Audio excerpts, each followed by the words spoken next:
Hello guys, good evening. So, for today's video, samahan niyo ako guys. Kukunin lang natin yung aking parcel.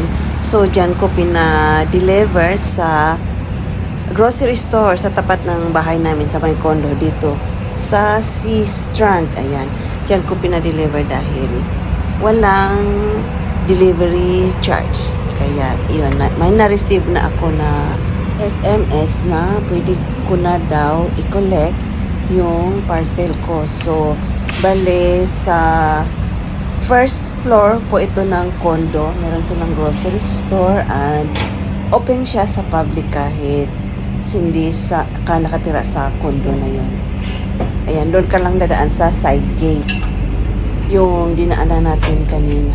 So, ayan, dito na tayo sa loob guys. Then, punta lang tayo doon sa may cashier.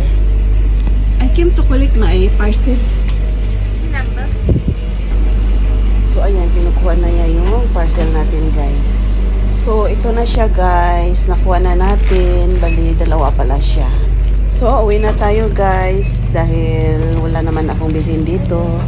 Meron pa naman akong stock doon sa bahay. And that's all for today's video, guys. Thank you for watching. Please don't forget to like and subscribe.